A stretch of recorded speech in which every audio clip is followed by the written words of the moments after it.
Bueno, pues buenas tardes.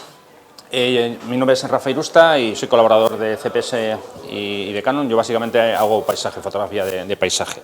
Un poquito de fauna también, pero sobre todo fotografía de paisaje. Entonces, bueno, hoy vamos a ver un poquito cuál es mi experiencia trabajando con la 5DSR. Yo he usado la cámara que no lleva filtro. Lo primero que me gustaría decir es que yo no soy un técnico de laboratorio que analizo el sensor bajo un microscopio, una lupa, no. Yo lo que hago es, me cojo el equipo, me voy con él al campo y lo que hago es trabajar con el equipo. Entonces, por eso digo que yo no hago un análisis en profundidad de datos demasiado técnicos, sino que lo que hago es trabajar y eso, enseñártelo en este caso, para que veamos los resultados de la cámara. Bueno, antes de empezar vamos a hacer un poquito de repaso, vamos a echar la vista atrás. Y bueno, ya en el año 2002, con la Canon 1DS, en el 2004 con la 1DS Mark II y en el año 2007 con la 1DS Mark III, Canon lideró el mercado de la alta resolución. Asimismo, en el año 2010, en la Canon Expo del año 2010, Canon desarrolló un sensor de imagen CMOS de ultra alta resolución de 120 megas. Luego aquí estamos viendo algo que sería un poquito menos de la mitad de ese sensor que ya desarrollaron. Por lo tanto, Canon ha sido líder en cámaras reflex de alta resolución y después de un descanso temporal, pues de nuevo vuelven a este mercado de la alta resolución y vuelven, por decirlo así, al ataque, ¿no? Entonces, bueno, estamos hablando de un sensor CMOS de 50,6 megas. Bueno, es un sensor de 35 milímetros y básicamente Canon lo que siempre ha buscado son imágenes de calidad basándose o centrándose en 4 pilares básicos, que son el poder de resolución, el rango dinámico, la rica gradación de color y un ruido bajo. Mientras tanto, el mercado bueno, tiende a evaluar los productos basados en la resolución de imagen. Estamos muy acostumbrados a ver cámaras, ¿no? La mía tiene 20 megas, la mía tiene 30, la mía tiene 40. Un poco también el usuario final es lo que iba diciendo, ¿no? Presumía de su cámara en función del número de megas que tenía. Bueno, pues al final lo que ha hecho Canon es simplemente responder a esa demanda y bueno, lanzar este sensor de 50 megas. Vamos a analizar un poquito pensando en quién se ha desarrollado estas cámaras, estos equipos. Algunos usuarios llevan tiempo pidiendo cámaras con un elevado número de megapíxeles y las principales disciplinas fotográficas a las que va destinada esta cámara son, por una parte, la gente que hacemos paisajes, como puede ser mi caso, gente que trabaja en arquitectura, trabajos de estudio y trabajos de fotografía industrial, moda y revistas, lógicamente, fotografía de stock, y luego hay un perfil que queda ahí un poquito fuera de estos canales, que serían simplemente personas que quieren la cámara reflex de mayor resolución del mercado. No tienen por qué ser profesionales, sino puede ser un amateur que bueno, dice yo quiero la cámara de más megas que hay en el mercado, entonces bueno, pues esta cámara también va pensada para ellos. Vamos a analizar un poquito más a fondo. En caso del usuario, como puedo ser yo, que hago trabajos de fotografía de paisaje, básicamente yo lo que busco pues son imágenes con más detalle. Una cámara de tamaño reducido, eso es importante a la hora de movernos con ese equipo, ¿no? Si vas con una mochila y llevas un montón de peso en la espalda, pues no te apetece nada llevar una cámara que pese 4 kilos, eso es lógico, ¿no? Que tenga cuerpo sellado, lógicamente, cuando estás trabajando con lluvia, en fin, con viento, con nieve, pues siempre quieres que el cuerpo que aguante, que no tengas que andar con funda, que al final es un lío. Y luego, como no, bueno, en este caso contamos con una amplia gama de objetivos de lentes. Estamos hablando de Canon, si la memoria no me falla, creo que ahora tiene un número sobre los 70, creo que son 72. Entonces, bueno, tenemos dónde elegir, ¿no? Podemos, o sea, dependiendo del trabajo que vayamos a hacer, pues a lo mejor necesitamos lentes muy luminosas f2.8 o podemos tirar de lentes f4, eso va en función de esos trabajos que queramos hacer. Bueno, usuarios que hacen fotografía de arquitectura básicamente buscan más detalle. Bueno, en este caso la cámara proporciona capacidad de recorte dentro del propio archivo, que luego lo vamos a ver con más calma. Tenemos la posibilidad de ver la retícula, bien podemos verlo en el visor o bien podemos verlo en la pantalla trasera, podemos elegir. Tenemos un nivel electrónico de doble eje para el eje horizontal y para el vertical. En este caso viene incluida también la función de timelapse y luego, muy importante, el tema de los objetivos descentrables. La gama empieza con 17, 24, 45 y 90. Trabajos para estudio. Bueno, pues al final también se busca una alta resolución para los requerimientos de los clientes, para hacer trabajos como vallas publicitarias y demás. Tenemos la posibilidad de hacer recortes en la propia cámara. Tenemos la posibilidad de trabajar con exposición múltiple y luego, muy importante para trabajos en estudio, una conexión USB 3.0 porque estamos hablando de que se van a mover una cantidad de datos muy importante, muy grande. Bueno, para trabajos de moda, pues un poco similar, ¿no? Alta resolución para los requerimientos de los clientes, bueno, para hacer trabajos como portadas de revista, contamos con un autofoco rápido y con una ráfaga de 5 frames por segundo. En un principio nos puede parecer que 5 frames por segundo es poca cosa, pero luego lo vamos a ver que no es tan poca cosa, sobre todo cuando hagamos un poquito de cuenta matemática. Bueno, para trabajos de stock, pues básicamente lo mismo, alta resolución para los requerimientos de los clientes, imágenes de mayor resolución que al final significan las ventas más altas, cuanto más grande sea el archivo, más dinero puedes pedir por él, y luego, bueno, más flexibilidad de uso para esas imágenes. Vamos a volver, para centrarnos un poquito más en el sensor. Bueno, cuando hablamos de la resolución más alta en la historia de EOS, que es la que ofrece estas cámaras, ¿de qué estamos hablando, no? Bueno, pues veamos una pequeña simulación, porque luego veremos los recortes sobre archivos reales. Esto es una escena de allí del norte, y bueno, vamos a centrarnos en esa parte, ¿no? En esa porción. Insisto que estos no son recortes, por decirlo así, reales, sino que es una simulación, ¿eh? Hola. Bueno, entonces estamos viendo que esa parte de arriba, no sé si funciona el puntero, bueno, no se ve, es igual. Eso sería más o menos la resolución que nos daría el sensor de 50 megas. Y ahora tenemos una simulación abajo con menos detalle de lo que sería, en este caso, una cámara con un sensor de 22 megas. O sea, vemos que hay una diferencia entre uno de los archivos y el otro, ¿no? Pero bueno, insisto que luego lo vamos a ver con más calma. Esto sería otro ejemplo, lo que estamos hablando, el detalle que conseguiríamos de un archivo total que sería este. Bueno, vamos a hacer una comparativa de los tamaños de impresión. Imaginemos que queremos sacar, pues bueno, una copia para poner en una pared, para vender una copia impresa. Entonces vamos a hacer una comparativa. Si estamos hablando de una cámara, por ejemplo, con 36 megas, que es un formato DIN A1, casi es 1 metro, son 93 por 62, pues la mancha sería esa que vemos ahí. Y si comparamos con un archivo de estas cámaras, pues bueno, vemos claramente una diferencia considerable. Tenemos un archivo bastante más grande. En cuanto al sensor, bueno, algún detalle más técnico, es un sensor de 35 milímetros, full frame, con una distancia entre los diodos de 4,14 micrómetros. El número total de píxeles son 53, pero el número de píxeles efectivos es de 50. Hay un margen ahí que no se utiliza. ¿Qué hay de nuevo en este sensor? Bueno, pues básicamente este sensor es un refinamiento de los que ya conocíamos antes, de los sensores anteriores. Hay una clara mejora en el proceso de fabricación, hay una menor distancia de las microlentes al fotodiodo y los transistores en los píxeles se han mejorado. Más o menos estamos hablando de que la medida de rango dinámico es la misma que la que ofrece la 5D Mark III. Esto, de todas formas, es lo que dice Canon a nivel teórico. Yo, personalmente, creo que ese rango dinámico es un poco superior. Insisto que yo no soy un técnico de laboratorio, para los que habéis venido ahora, pero bueno, con las pruebas que yo he hecho, yo personalmente creo que esta sí que tiene un poquito más de rango dinámico. Bueno, aquí vemos un pequeño esquema de lo que sería el sensor y los 16 canales que son los que se encargan de sacar todos los datos fuera de ese sensor. Esto simplemente es para que os hagáis una idea de todos esos convertidores y esos procesos que llevan la información fuera del sensor, que luego va a tener su importancia a la hora de cuando veamos el apartado de la ráfaga. Vamos a ver, básicamente estamos hablando de dos modelos que son los que cubren todo el espectro al que quiere llegar con estas cámaras Canon, ¿no?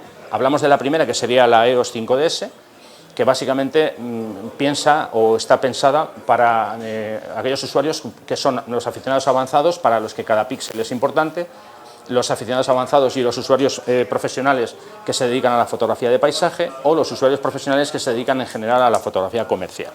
Eso sería en cuanto a la 5DS. Si ya pasamos a la 5DSR, ahí es donde hablamos de que esta cámara lleva la cancelación del filtro de paso bajo. No sé si tenéis claro lo que es el filtro de paso bajo. Básicamente es un filtro que se coloca delante del sensor y lo que hace es suavizarnos un poquito las imágenes para evitar el posible moaré que pueda aparecer en una escena. Entonces, el 99,9% de las cámaras en el mercado llevan ese filtro. Pero en este caso Canon ha sacado esta cámara sin ese filtro. Vale. ¿Qué conseguimos con eso? Se supone que lo que hacemos es sacar el máximo jugo posible del sensor con el máximo detalle, pero hay que pagar un precio a cambio, que luego lo vamos a ver. Entonces, esta cámara está pensada para aquellos aficionados avanzados que consideran, o bueno, incluso aficionados avanzados y profesionales, que consideran que la resolución de la imagen es lo más importante. Entonces, insisto, para sacar lo máximo posible de este sensor. Bueno, una pregunta clave que surge en todas las presentaciones que estamos haciendo, ¿no? En este caso, ¿estamos hablando de la nueva 5D Mark IV? No, para nada. No estamos hablando de la nueva 5D Mark IV porque ni siquiera sabemos si va a haber una 5D Mark IV, eso que vaya por delante. En este caso, la 5DS y la 5DSR no son en absoluto el reemplazo de la 5D Mark III, para nada. La 5D Mark III va a seguir vendiéndose, continúa en su canal comercial, y simplemente la 5DS y la 5DSR son una ampliación de la familia de la 5D. A partir de ahora teníamos, hasta ahora teníamos solamente un modelo, a partir de ahora vamos a tener 3. La 5D Mark III tiene más frames por segundo, tiene unos ISO superiores, tiene mejores capacidades de vídeo y los archivos son más pequeños, que en muchos casos pues, puede ser positivo a la hora de poder manejar mejor esos archivos. Esta sería la foto de familia de las 3. Tenemos la 5D Mark III, tenemos la 5DS y tenemos la 5DSR. ¿Dónde colocamos estas cámaras dentro del organigrama que tiene Canon en cuanto a sus cámaras, a sus productos? Bueno, en la parte de abajo, digamos en la base, estarían las cámaras para aficionados, la 750, la 760. Cuando subimos un peldaño tenemos ya pues, bueno, cámaras como la 5D Mark III, la 7D Mark II, la 6D, y luego ya en el vértice de esta pirámide tenemos la 1DX, que sería la gama Pro, que está ya sola, la 1DX. Bueno, pues entre la 1DX y la gama intermedia se colocan la 5DS y la 5DSR, ocupando ese espacio. Por eso digo que no vienen a suplantar a la 5D Mark III, sino que se ponen en un estatus un poco superior. Bueno, vamos a ver un poco las diferencias. En cuanto a lo que antes os comentaba, el tema del filtro paso bajo, porque entre la 5DS y la 5DSR no hay más diferencia que esa, que en una hay filtro y en la otra no hay filtro. Al quitar este filtro, lo que queremos es maximizar el poder de resolución del sensor CMOS. Ya digo, insisto, es sacar el máximo jugo posible a ese sensor. Básicamente la 5DSR está diseñada para cancelar el efecto de este filtro. El filtro de paso bajo no solo reduce los artefactos de color y el moiré, sino que también reduce la resolución. La cancelación simula la eliminación de este filtro para sacar el máximo poder de resolución del sensor de 56 megas. Sin embargo, las apariciones de artefactos de color y de moiré se incrementan. Ese es el precio que tenemos que pagar por utilizar esta cámara. Entonces, aquí una nota importante, que Canon sigue considerando que el filtro de paso bajo es una característica necesaria para evitar el deterioro de la calidad de la imagen causada por esos artefactos y ese moiré del que hablábamos antes. Entonces, bueno, para que nos hagamos una idea, aquí veis un par de pruebas de laboratorio. Estas sí que son de laboratorio, estas no las he hecho yo, sino que las ha hecho Canon. En la parte superior vemos una imagen hecha con la 5DS y en la parte inferior tenemos una imagen hecha con la 5DSR. Y si os fijáis, en 4 esquinas que vemos ahí, con una serie de artefactos, mejor dicho, de moiré, que se produce cuando hacemos una fotografía de este patrón, bueno, pues ese es el precio que tenemos que pagar. Entonces, a la hora de elegir qué cámara puede ser la nuestra, si con filtro o sin filtro, tenemos que tener muy claro qué situaciones son con las que vamos a trabajar en general, ¿no? Por ejemplo, si vamos a hacer fotografía social, imaginemos de bodas, por ejemplo, que el novio puede llevar, o incluso la novia, una ropa con unos patrones así de líneas muy finas, muy juntas, pues ahí a lo mejor vamos a tener problemas con el moiré. Entonces, en esos casos concretos, yo diría, no te compres la 5DSR, cómprate la 5DS porque evitas ese problema. Bueno, aquí vamos a ver un ejemplo de lo que sería una imagen creada con la 5DS, que sería esta, y la siguiente creada con la 5DSR. Ahora las vamos a poner para que veáis una al lado de la otra. Si os fijáis en la imagen de la izquierda, tenemos los contornos un poquito más suaves que en la imagen de la parte derecha. Esa básicamente es la diferencia que encontramos entre una cámara y otra.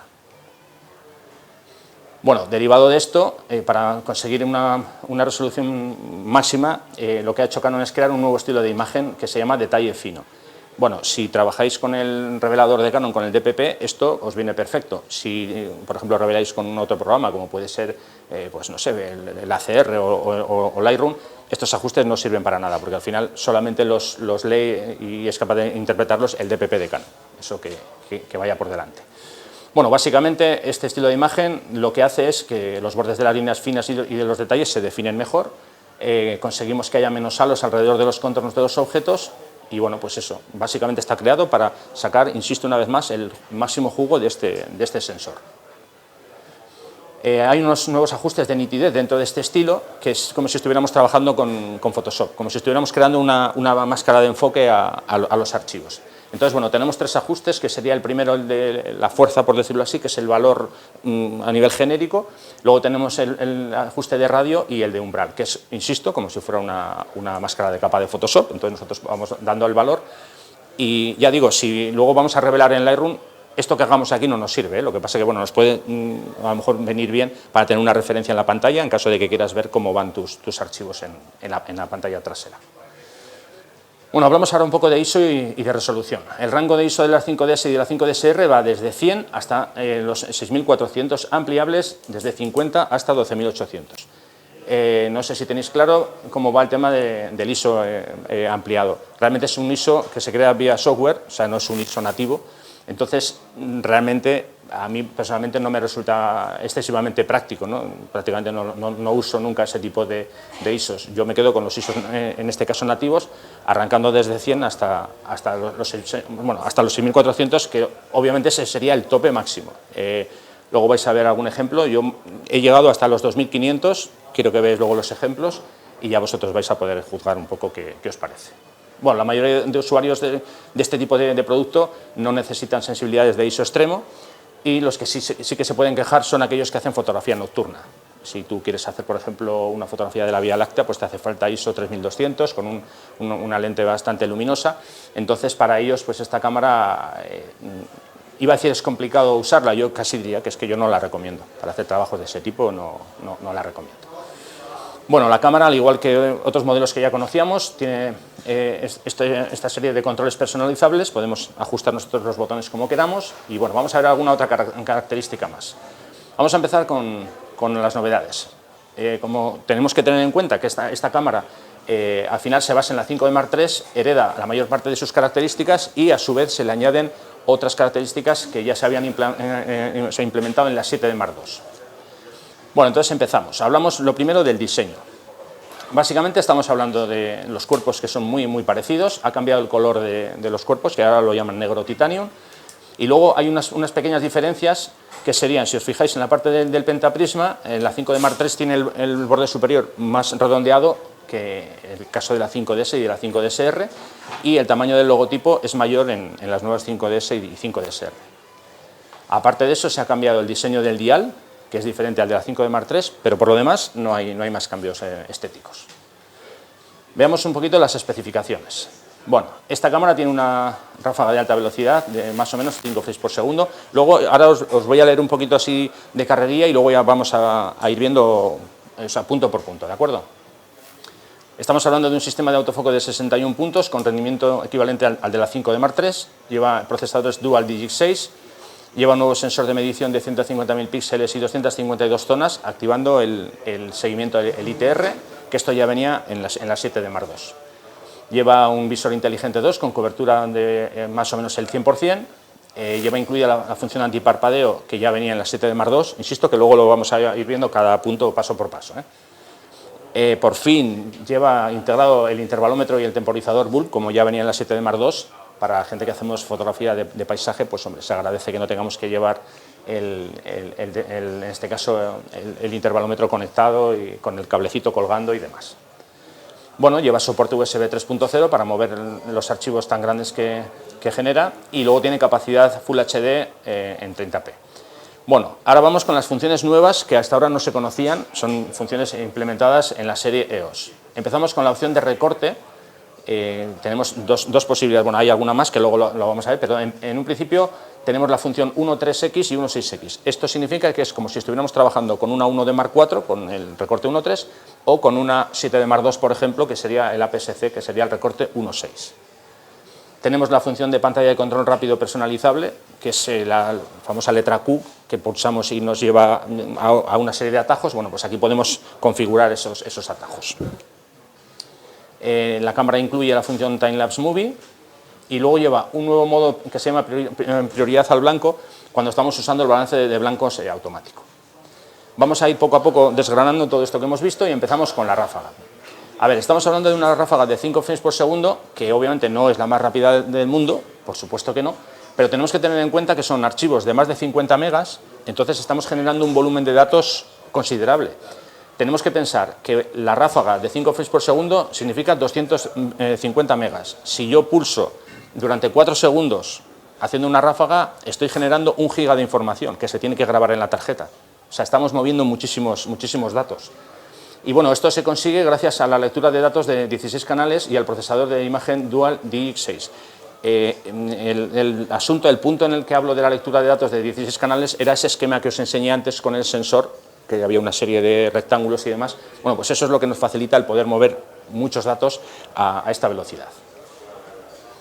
Bueno, el buffer de la cámara, en caso de que estemos trabajando en JPG, tenemos, como veis, hay 2 cifras. En la primera parte aparece sin paréntesis lo que sería el número de fotos grabando en una tarjeta que no sea una tarjeta de las ultra rápidas y entre paréntesis cuando estamos trabajando con tarjetas ultra rápidas.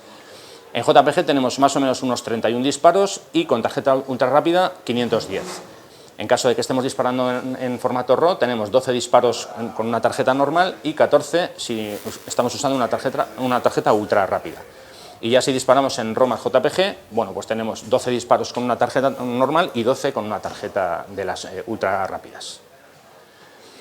En cuanto al sistema de autofoco de 61 puntos, como ya os decía, lleva implementado el ITR y bueno, teniendo en cuenta que se basa en la 5 de Mark III, pues al final el autofoco es muy similar, el sistema de autofoco es muy parecido.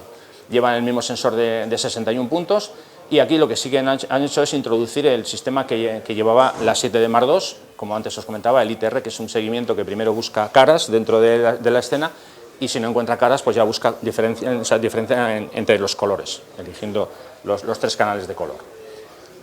Así que al final estamos hablando que es un sistema de autofoco, un híbrido, una mezcla entre el que tenía la 5 de Mark III y la 7 de Mark II. Han cogido lo mejor de cada uno y han implementado el sistema de autofoco aquí. ¿Mejoras sobre la 5 de Mark III? Bueno, pues lleva doble tarjeta, pero en este caso admiten las tarjetas SD, la UHSI, que consigue 104 megas de lectura, con lo que bueno, vamos a tener un movimiento de datos, un flujo de datos, en este caso mayor que el que teníamos con la 5 de Mark III. Ahora vamos a ver el sistema de control de vibración del espejo. Aquí ha habido que hacer una serie de ajustes, una serie de modificaciones, porque estamos hablando de archivos de un tamaño muy grande, entonces necesita una serie de requerimientos particulares, un poco especiales. Bueno, en la 5 de Mark III teníamos un sistema que funcionaba con un muelle, directamente lo que hacía era el muelle se encargaba de subir y bajar el espejo, y aquí lo que han hecho es desarrollar un sistema nuevo para evitar esas vibraciones que se producían antes.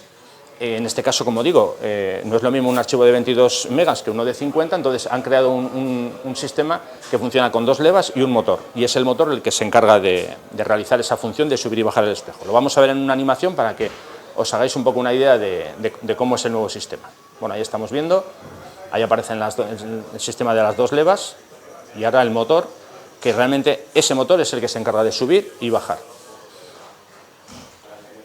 Bueno, esto se traduce en que el sonido del obturador de la máquina es un poquito más suave que lo que conocíamos de otras cámaras. Es como un sonido más dulce. Luego cuando probéis la cámara lo vais a poder comprobar. Bueno, hablamos ahora del sistema de detección de parpadeo. ¿De qué estamos hablando cuando hablamos del parpadeo? Bueno, pues en una situación que estamos, por ejemplo, haciendo fotografía en interior con luces, pues es típica luz fluorescente, bueno, pues la longitud de onda de la luz no es uniforme, aunque nuestro ojo no es capaz de ver las diferencias, lo vemos pues siempre igual, ¿no? Pero la cámara sí que es capaz de detectarlo. Ahí veis una ráfaga de 4 fotos que cada una tiene una iluminación diferente porque cada foto digamos que ha pillado el momento con una longitud de onda diferente. Bueno, pues lo que hace la cámara con este sistema es intentar igualar, hace una media para que las tomas más o menos tengan esa misma iluminación. Esto ya venía implementado en la 7 de Mark II y ahora lo han introducido también en estas cámaras. Bueno, hablamos del visor inteligente 2, que realmente es un visor que lo que hace es ofrecernos información superpuesta personalizable. Nosotros podemos elegir qué información es la que queremos ver. Esto sería, para que os hagáis una idea, un ejemplo de lo que estaríamos viendo por el visor, y nosotros aquí podemos elegir qué es lo que queremos que se vea y qué es lo que no. Si os fijáis en la pantalla inferior de la parte derecha, bueno, ahí tenemos el icono de la batería, del balance de blancos, en fin, nosotros podemos marcar o desmarcar esos pequeños iconos y entonces esas variables nos van a aparecer en el visor o no. Nosotros podemos, insisto, elegir lo que queremos que tengamos a la vista o no. Vamos con la función de recorte, que esto solamente afecta a la parte de la fotografía. Si estamos trabajando con vídeo, nos olvidamos de esto porque no funcionaría. Bueno, tenemos diferentes posibilidades de recorte. Empezaríamos con el tamaño full, que es el tamaño completo. Recorte 1.3, como ya os decía, como si estuviéramos usando una cámara de factor de recorte, como es, lo que puede ser la 1 de Mark IV o la 1 de Mark III. Que sería el APS-H, y luego tenemos el recorte 1.6, que sería el APS-C. Después tenemos el factor de recorte 1.1, y hay otros dos, que serían el 4.3 y el 16.9, que eso solamente podemos conseguirlos en caso de que estemos trabajando con la función, la pantalla Live View, con la pantalla trasera.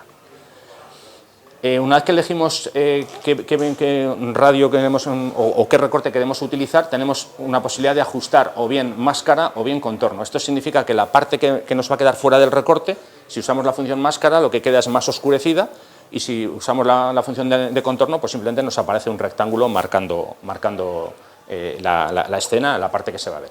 Aquí, para que os hagáis una idea, esto sería una escena típica que llevaría máscara. Vemos que la parte de alrededor está más oscura. Entonces, lo que realmente va a salir en la toma va a ser la parte central. Bueno, esto sería la pantalla de puntos de enfoque, con toda la trama completa, y esto sería el recorte con línea azul, el recorte que nosotros vamos a conseguir en caso de que usemos la opción 1.3, el APS-H que antes os decía. Si, por ejemplo, usamos el 1.6, sería este recorte, y aquí, bueno, conviene destacar que, si os fijáis, con el recorte 1.6 prácticamente tenemos ocupada toda la zona con puntos de enfoque. Si nosotros, por ejemplo, dejamos el autofoco seleccionado en automático con 61 puntos, la cámara sería capaz prácticamente de seguir en toda esa escena, si hay un elemento que se mueve, porque, como digo, casi tendríamos cubierto toda la zona, todo el espectro con puntos de enfoque. Este sería el recorte 1.1, formato cuadrado. Y aquí vemos el tamaño de los archivos. Bueno, cuando hablo de tamaño de los archivos, me estoy refiriendo a los archivos en JPG. Y luego os voy a explicar el por qué hago este matiz. Si yo cojo un archivo completo, serían más o menos unos 50 megas. Si uso el recorte 1.3, nos quedamos en más o menos 30 megas. Y si recorto a 1.6, estaríamos rondando los 20 megas. O sea que la escala sería 50, 30, 20, más o menos. Como ya os comentaba, también tenemos disponible la proporción 1.1. Aparte de eso, lógicamente, cuando estamos recortando conseguimos una alta calidad, porque estamos hablando de un sensor con una resolución bastante potente, y, como ya os comentaba también antes, las proporciones 16:9 y 4:3 solo están disponibles en el modo Live View. Bueno, un par de preguntas que surgen cuando hablamos de la opción de crop, la opción de recorte. A ver, la primera, ¿se recortan los archivos RAW? Bueno, pues la respuesta es no. Los archivos RAW se van a salvar exactamente igual. Lo único que hacemos es, por decirlo así, aplicar una etiqueta a esos archivos para que cuando nosotros abramos esa fotografía con el revelador de Canon, con el DPP-4 o en Lightroom 6, o sea, nos aparece ahora vais a ver el ejemplo, nos aparece una etiqueta, una orden, por decirlo así, a ese programa para que recorte el archivo. Derivada de esa primera pregunta nos surge la segunda. Si estamos usando función de recorte, ¿se ve acelerada la velocidad de la ráfaga? Bueno, pues la respuesta es no, porque como realmente el archivo original, el archivo RAW, no cambia, pues la ráfaga sigue siendo la misma. Esto es lo que antes os comentaba. Si yo abro una fotografía en Lightroom, bueno, esa primera toma que veis sería formato completo. La segunda sería con el recorte 1.3 y la tercera sería con el recorte 1.6. Entonces, cuando yo abro con Lightroom o con el ACR y entro en el modo de recorte, pues eso es lo que vemos, lo que aparece. Esa es la etiqueta que nosotros le hemos incrustado a la imagen. ¿Qué significa esto? Bueno, que si yo he hecho una toma con formato, o sea, con recorte 1.3 o 1.6, si no me gusta el recorte, simplemente lo puedo cancelar y ya está. Elimino ese recorte y sigo disponiendo del archivo RAW completo, al 100%. Bueno, la cámara también incluye el nuevo control rápido personalizable, que es un poco lo que os comentaba antes. Tenemos esta pantalla en la que aparece una serie de datos, una serie de información que a lo mejor no nos interesa. Pues si os fijáis ahí arriba a la derecha aparece la fecha y la hora. Pues a lo mejor digo yo, a mí no me interesa para nada la fecha y la hora, no, es algo irrelevante, bueno, pues yo eso lo puedo quitar, ¿no? Entonces, esto es como si fuera un puzzle que yo puedo mover y puedo elegir qué datos son los que quiero que me aparezcan y cuáles no. Hablamos ahora de la función Time-Lapse Movie. Y bueno, como ya os comentaba antes, en la 7D Mark II ya venía incluido el intervalómetro, en estas cámaras también, en la 5DS y la 5DSR también. Entonces podemos usar esta nueva función que sería la función time-lapse. Podemos hacer disparos de prueba, ajustar la exposición, elegir la composición que nosotros queramos. Antes de empezar el time-lapse, cuando ya lo tenemos todo listo, decimos, venga, pues lanzamos la cámara que empiece a hacer disparos. Posibilidad de intervalo de exposición tenemos desde 1 segundo hasta 99 horas, 59 minutos y 59 segundos. Podemos hacer un número máximo de exposiciones de 3.600, mínimo de 2, y la cámara al final lo que nos ofrece es un archivo en formato OLIMove de 25 frames por segundo, en formato PAL, con una duración aproximada para el número máximo de imágenes de unos 2 minutos y 24 segundos. Bueno, una nueva función que viene incluida en esta cámara. Hasta ahora, por ejemplo, en mi caso que yo hago fotografía de paisaje, pues lo que hacíamos era levantamiento de espejo, primero hacíamos una pulsación y luego había que esperar y hacer la segunda para hacer la toma. Bueno, pues eso ahora ya nos lo podemos ahorrar el hacer 2 tomas. Nosotros, ahí si os fijáis en esa ventana de ajustes, tenemos diferentes posibilidades para ajustar tiempo. Entonces yo puedo decir, bueno, pues yo quiero que cuando yo haga un clic, 1 segundo después la cámara haga la foto, exponga esa foto. Entonces, en función de eso, me ahorro ese segundo clic. No tengo que hacer el levantamiento de espejo, sino que simplemente ajusto el tiempo que yo considere y ya tenemos la foto hecha. Hablamos ahora de la nueva función balance de blancos, que antes os comentaba. Bueno, cuando estamos usando el balance de blancos automático y hacemos tomas con una iluminación que ya os decía, de luz fluorescente, de tungsteno, podemos seleccionar uno de estos 2 ajustes. Tenemos la opción de prioridad al ambiente, que conserva el color ambiente que haya alrededor, digamos, de la escena, y después tenemos la posibilidad de ajustar que la cámara haga prioridad al blanco. Lo vamos a ver mucho mejor en un ejemplo. Aquí, si os fijáis, tenemos la parte de la izquierda, la imagen, ese bodegón, tiene un color mucho más amarillento, más cálido.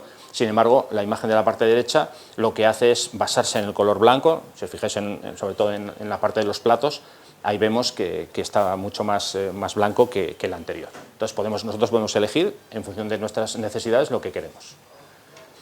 ¿Alguna otra característica de interés de la EOS 5DS y de la EOS 5DSR? Bueno, pues tenemos la reducción de ruido en disparos múltiples, datos de aberración de objetivos almacenados en las lentes introducidas desde el año 2014, modo de exposición múltiple, que eso ya venía en la 5D Mark III, el HDR, que también venía en la 5D Mark III, el intervalómetro, como ya os comentaba, y el temporizador, igual que en la 7D Mark II. Llevamos el nivel electrónico, que en este caso lo vemos en la pantalla LCD trasera o en el visor. Y tenemos el nivel doble, que ajusta el eje horizontal y el eje vertical.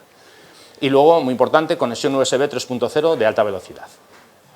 En cuanto a características de vídeo, bueno, pues las opciones de vídeo son similares a la 5D Mark III y yo diría incluso un poquito inferiores a las que lleva la 5D Mark III. Sigue teniendo una salida de HDMI que no es HDMI limpio, no hay salida para auriculares, y ahí viene una explicación de por qué no hay salida para auriculares. Eso es una cuestión de espacio, no cabe. Quiero decir que si yo tengo una caja de zapatos y caben 2 zapatos, no puedo meter 4, pues esto es algo parecido, no cabe, pues no cabe. Hablamos ahora de durabilidad, sellado y demás características. La Canon 5DS, 5DSR tiene un cuerpo de aleación de magnesio y tiene una duración de más o menos unos 150.000 disparos. Estamos hablando que comparten el mismo sellado y durabilidad que su hermana, la 5D Mark III, y el sellado se mide como la exposición a la lluvia de 10 milímetros por hora durante aproximadamente 3 minutos. Dato curioso que viene después, que este ajuste, este valor, se considera lluvia fuerte en Europa, pero solo se considera lluvia débil en Japón. Aquí también hay calidad de lluvia y denominaciones diferentes para las mismas cantidades de lluvia. En fin, una curiosidad más. Hablamos de otra parte importante de esta cámara también, que es la placa base donde enroscamos la zapata del trípode. Ahí también se ha hecho una modificación, insisto, como hablamos de una cámara de 50 megas, pues es un poquito más delicada a la hora de que nosotros estemos haciendo una toma. Hay que tener más cuidado que no haya golpes, que no haya posibles vibraciones que al final acaben en el sensor, ¿no? Entonces se ha hecho una modificación y ahora vais a ver con esta animación de qué parte estamos hablando. Sería esta pletina que va en la parte inferior. Entonces se ha hecho un diseño nuevo con unos anclajes con esos tornillos diferente a la que teníamos en la 5D Mark III. Bueno, sensor de alta resolución, esto conviene tener en cuenta una serie de puntos bastante importantes, ¿no? A ver, cuanto mayor es la resolución, es lógicamente más vulnerable a las vibraciones o sacudidas o golpes que le podamos dar a la cámara. Los usuarios tenemos que aprender nuevas técnicas cuando digo nuevas técnicas es acostumbrarnos a trabajar un poco de otra forma, ¿no?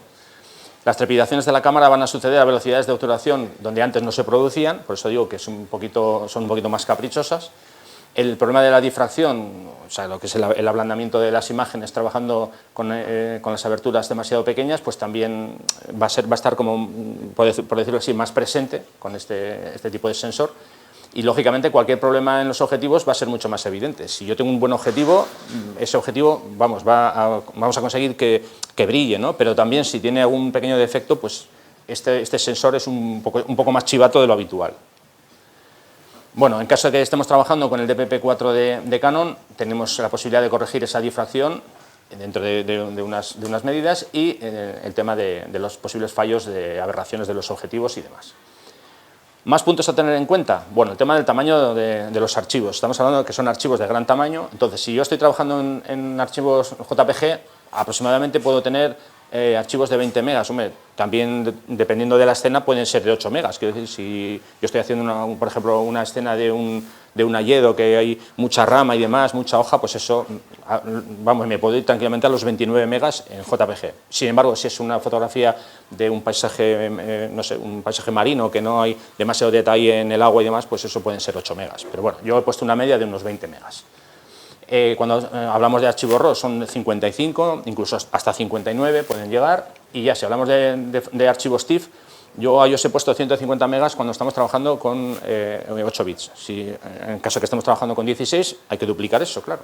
Eso es una capa. Si yo trabajo con 3, 4, 5 capas, pues solamente hay que hacer la cuenta matemática, ¿no? Que nos vamos a archivos considerables. Eso, claro, ¿qué significa? Bueno, pues que tenemos que tener discos duros y tarjetas de memoria de capacidad mayor a lo que estamos acostumbrados, y rápidas también, claro, y ordenadores más potentes. Por lo que os digo, si estamos trabajando con muchas capas, pues el ordenador tiene que mover todas esas capas. Entonces, es algo que también tenemos que tener en cuenta.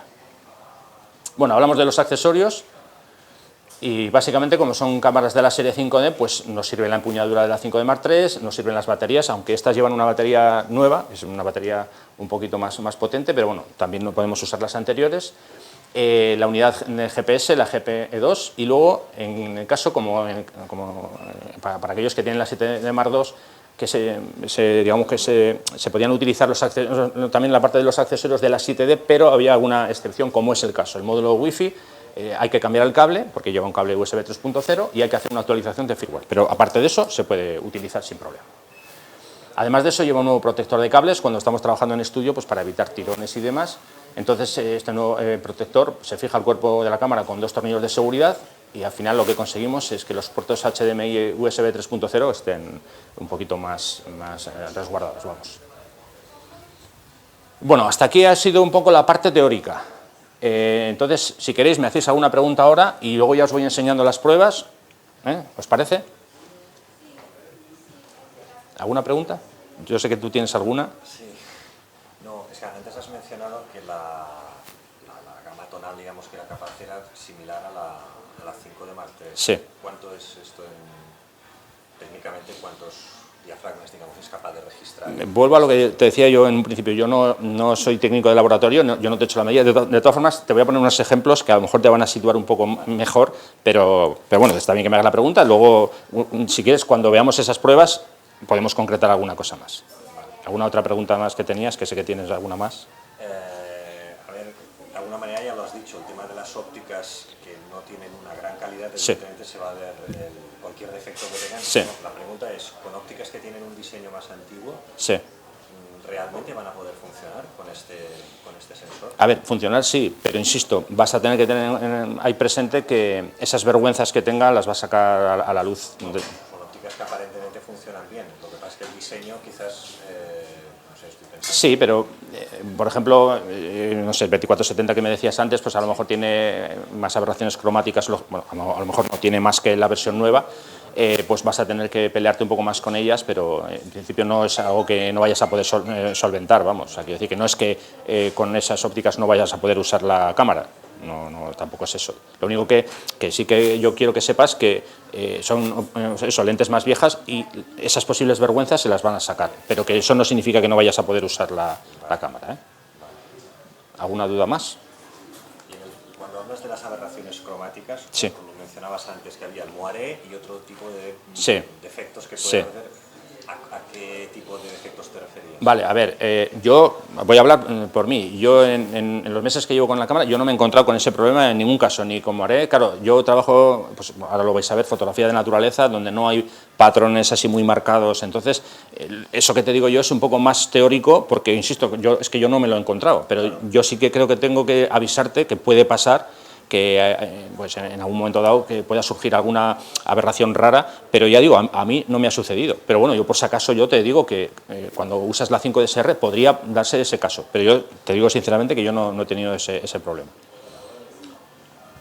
Yo me imagino que la aberración cromática se está refiriendo a las líneas verticales y horizontales, ¿no? De gran angular. No. Los desplazamientos del RGB. Sí, bueno, pues horizontales, verticales o pueden ser de otra forma. Es, por ejemplo, cuando tú haces una fotografía a contraluz y hay un contraste muy fuerte, ahí se crean un halo de color magenta y demás. Sí. Me refiero a ese tipo de aberraciones. Vale. Que luego, generalmente, con el DPP o con Lightroom se corrigen. Haces un clic, yo trabajo con Lightroom, haces un clic y se corrigen, vamos, no hay mayor problema.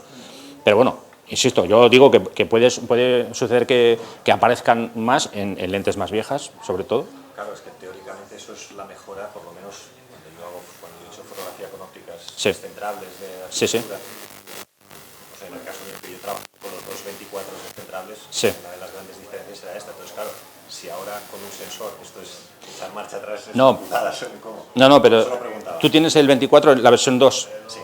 No vas a tener ningún problema, te digo, porque yo tengo la versión 2 también. Vale. Y vamos. Precisamente los contraluces, los sí. cantos de las hojas sí. o de los sí. edificios es el típico lugar donde aparecen. Por eso exactamente. No, pues vamos, yo en mi caso no me he encontrado con ese problema, ya os lo digo, porque yo no vengo aquí a contaros una película, sino a contaros mi experiencia como fotógrafo. Vale. y eso. Entonces ahora sí, si os parece, vemos los ejemplos y luego tenéis más preguntas, luego seguimos hablando, ¿vale?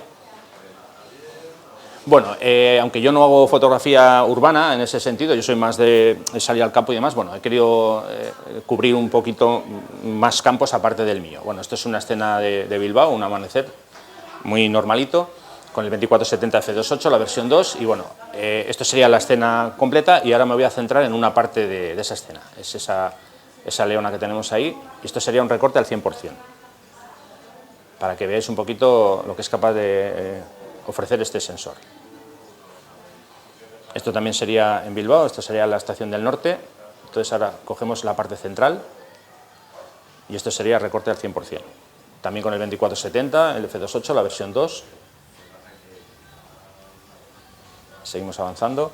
Bueno, esto también era en Bilbao, aquí lo que hice fue pues básicamente probar el autofoco, vi que venían haciendo entrenamiento y dije, pues bueno, situación ideal, porque al final no... A ver, van a una cierta velocidad, pero no es aquello que viene una moto a 220 que no la puedes pillar, ¿no? Y bueno, pues nada, con el 70-200 puse en modo iServo y bueno, la verdad que la cámara se comportó de manera perfecta. Entonces, bueno, os enseño un recorte para que os hagáis una idea. Como digo, esto sería con el 70-200 f2.8, la versión 2. Bueno, seguimos avanzando. Esta es con el 17, con el descentrable, lo que comentábamos antes. Entonces, bueno, aquí me centro en esa parte. Y eso sería lo que consigo. Bueno, una foto para mí muy normalita, quiero decir, digo para mí porque bueno, no tiene mucho misterio. Este es el Museo Guggenheim, la parte trasera, una escultura así un poco curiosa. Y esta foto me gustó no por lo que vemos ahora, sino por lo que vamos a ver cuando haga el recorte, ¿no? Me sorprendió el resultado cuando vi lo que salía del sensor, ¿no? Esto sería con el 70-200 también. Bueno, seguimos avanzando. Esto es un faro que hay ahí en la costa, en la zona norte, el cabo de Machichaco. Bueno, ahí hay dos faros, este es el nuevo, porque el antiguo ya no se utiliza como faro, propiamente dicho. Bueno, hacemos un recorte de esa zona y ahí tenemos lo que ofrece el sensor. ¿Esto es directo de cámara o está revelado? No, esto está revelado. Yo al final lo que hago es, o sea, yo no trabajo con capas, yo solamente revelo con Lightroom, pero bueno, lo que he querido es enseñaros cómo entregaría yo un trabajo. Si a mí me piden un trabajo, esto sería lo que yo le entregaría al cliente. ¿Y has aplicado máscara de enfoque directa de cámara o no, revelado? Siempre en el revelado. Es que como yo trabajo con Lightroom, cualquier cosa que yo haga en la cámara no afecta. Tengo que luego de nuevo hacerlo otra vez en Lightroom. Bueno, aquí entramos en una situación ya un poco más compleja para la cámara, donde quise poner, por decirlo así, en un compromiso. a la cámara y, a ver, os cuento un poco. Esto es una iglesia, el interior de una iglesia. Las fotos, esta serie que vamos a ver ahora, están hechas todas con el 16-35 f4 IS, disparadas a mano, sin trípode y con el estabilizador puesto, para que os situéis un poco en el contexto. No sé si habéis tenido la posibilidad de usar el 16-35 f4. Para mí es una joya de objetivo. Salió el año pasado y me parece una maravilla. Vais a ver muchas fotos hechas con él porque es de mis lentes preferidas ahora mismo. Bueno, insisto, una escena de interior en una iglesia, ISO 2500, y vamos a ver lo que sacamos haciendo un recorte de esa parte. Y sería este el resultado. ¿Este es el máximo de ISO que había? Sí, yo como máximo he llegado hasta este valor. ISO 2500. Ahora vamos a ver, porque quise poner un poquito más en compromiso a la cámara en otra escena que vamos a ver ahora. Bueno, la iglesia es esta, y entonces esta foto, esta sí que es tal cual según sale de la cámara, esta no está revelada.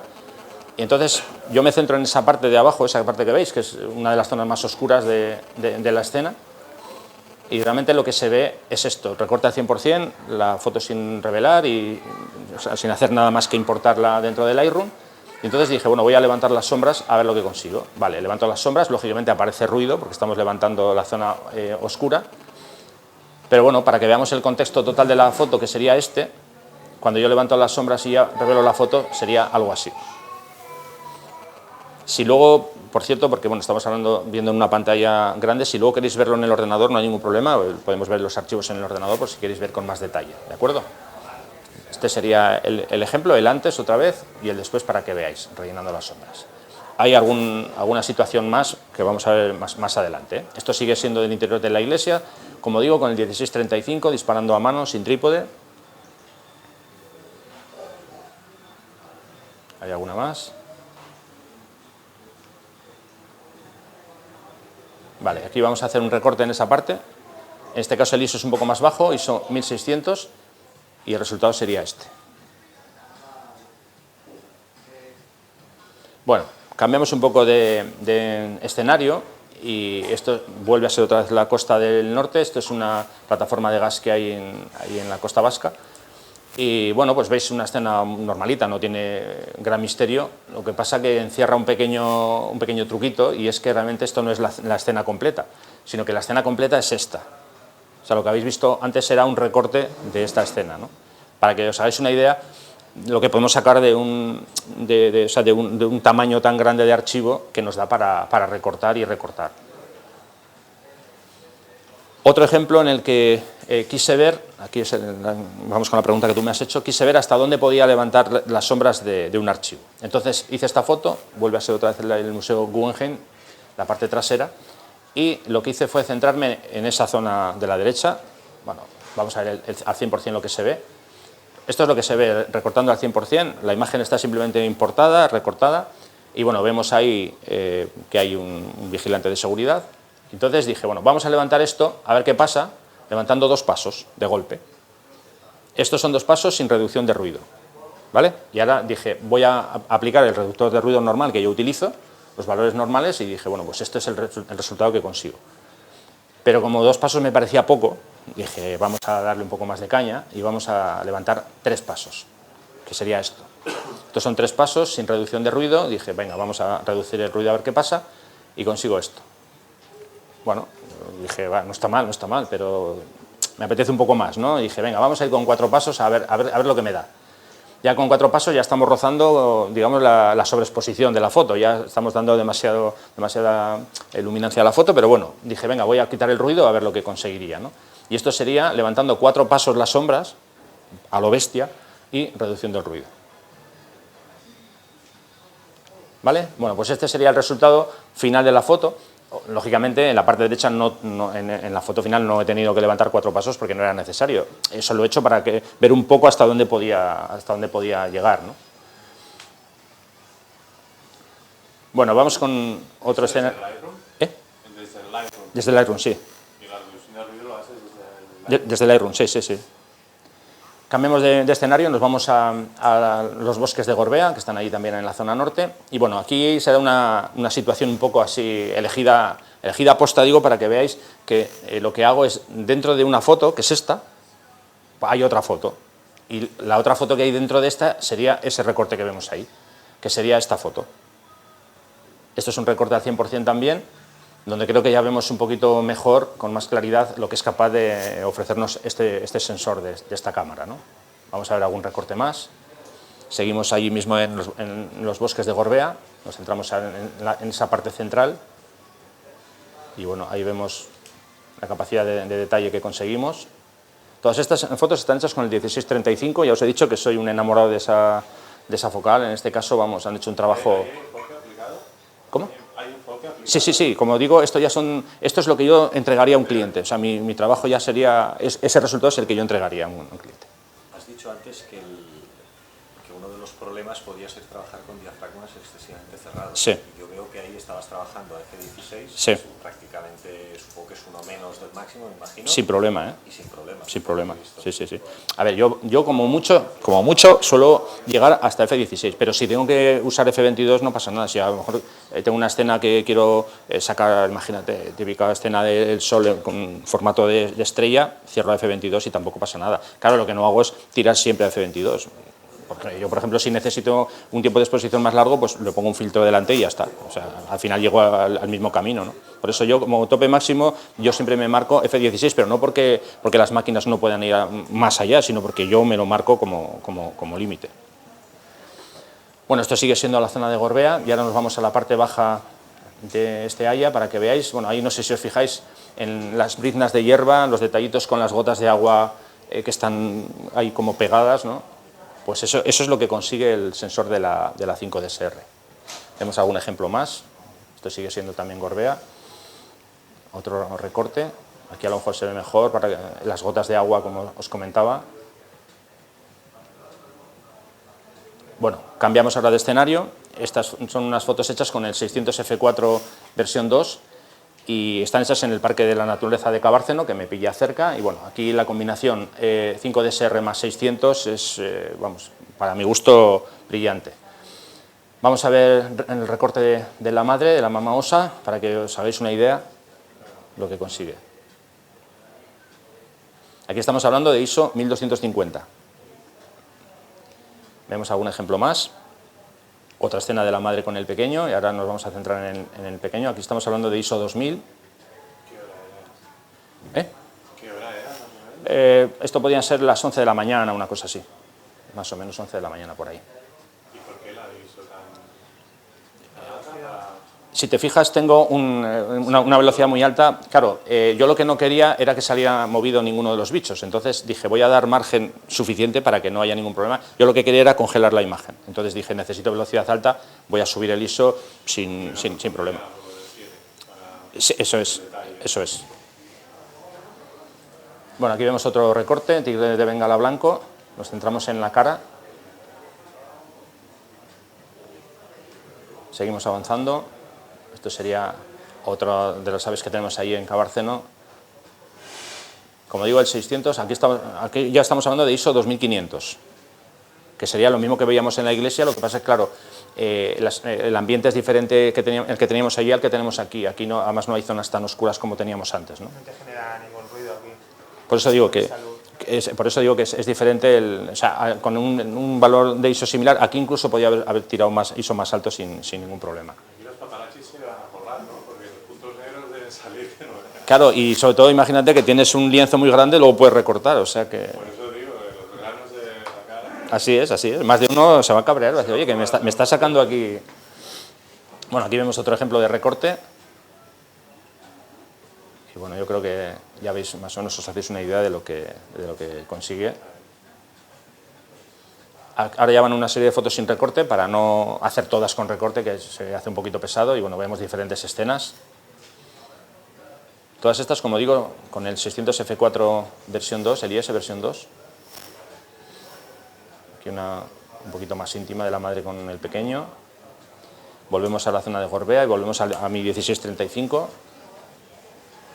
Bueno, este es un amanecer con el 2470, hay un rayo de luz que se colaba entre las nubes. otra de la misma sesión. Bueno, típicas nieblas del amanecer. Aquí más niebla en Gorbea. Bueno, ahora vamos a ver 4 o 5 fotos con diferentes tiempos de exposición, también para que veáis cómo se comporta no solamente en situaciones digamos de tiempos cortos, sino jugando un poco más con la exposición. Aquí estamos viendo una imagen con 0,3 segundos, sigue siendo con el 16:35, aquí ya, bueno, nos vamos a los 20 segundos. Aquí, esta es la zona de barrica, nos vamos también a los 20 segundos. Aquí ya estamos subiendo hasta los 30. ¿Qué hora es esto cuando hiciste esta exposición de 30 segundos? ¿Cómo? ¿Qué hora era? Hora, esa era la última hora, ya casi ya no había luz, estábamos ya rozando el límite. Aquí ya hablamos de más de un minuto con 4 segundos. Y bueno, la verdad que no he tenido ningún problema, no ha habido nada raro en absoluto. Cuando he hecho tiempos de exposición largo, sin ningún problema. No me he encontrado con absolutamente nada raro. Bueno, una escena de amanecer. Seguimos en Gorbea. Más nubes matinales, nieblas mejor dicho, matinales.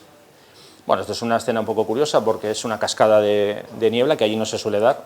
Me consta que sí que hay en Canarias y en Baleares, pero allí yo no había visto. Alguna otra niebla más por la mañana. Esta también la zona de Gorbea. Volvemos otra vez también al bosque de Gorbea. Esto sería una luz un poco peculiar, el sol intentando abrirse camino entre las nubes. Un atardecer. Aquí, bueno, igual algunos fijáis y decís, ¿a dónde vas con el ISO, no? ISO 1250. Bueno, no tenía trípode en ese momento a mano, es aquello que vas con el coche y dices, bueno, pues aquí mismo, paros, coger la cámara y venga, no vas a andar con el trípode porque la luz está cuando está, ¿no? En esa situación. Bueno, esta es en la costa de Barrica. Aquí, bueno, está ISO 400 porque os cuento un poco la historia de este día. Este día amenazaba tormenta, pero bueno, dicen que el triunfo es de los valientes, ahí que me fui con mi paraguas y con todo el equipo y justo bajar a la zona de la playa, hay que bajar, no sé si son 250 escaleras, no sé cuántas, pues a los 2 minutos que empecé la sesión empezó a llover y entonces, bueno, pues con un paraguas como buenamente pude. Esta ya fue la última foto, bueno, no la última, hice 2 más después, pero había gotas de agua en los filtros, tuve que desecharlas y la única que pude salvar es una que hemos visto antes vertical y esta. Entonces, por eso estaba ya, que si bajaba el ISO me daba más de esos 30 segundos, tenía que cambiar a modo bull, no había tiempo material y dije, bueno, subo el ISO, hago la foto y ya está, que es de lo que se trata. Y esta sería la foto que hemos visto antes en un amanecer con el 70-200. Y bueno, pues básicamente esta ha sido un poco la muestra que os he enseñado.